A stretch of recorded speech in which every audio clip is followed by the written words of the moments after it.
Der Volksmusik-Stammtisch aus Immenstetten bei Amberg wird Ihnen präsentiert vom Trachtenhof Nübler.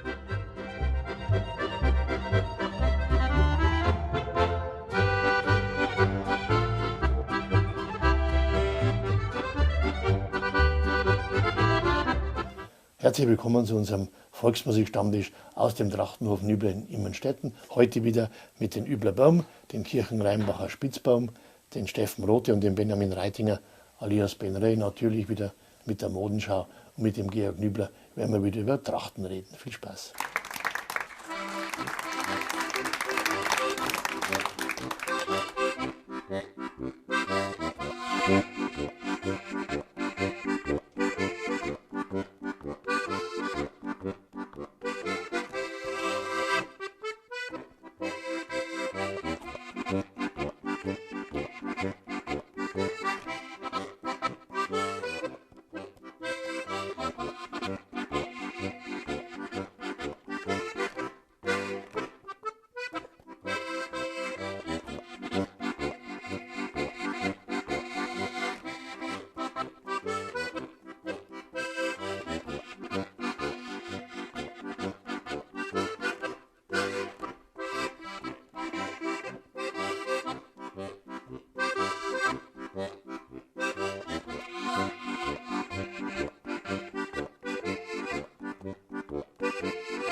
Im Klarinettenmuckel heißt nun Steffen Rothe, jetzt gleich ein, allerdings spielt er ihn nicht auf der Klarinette, sondern auf seiner steirischen.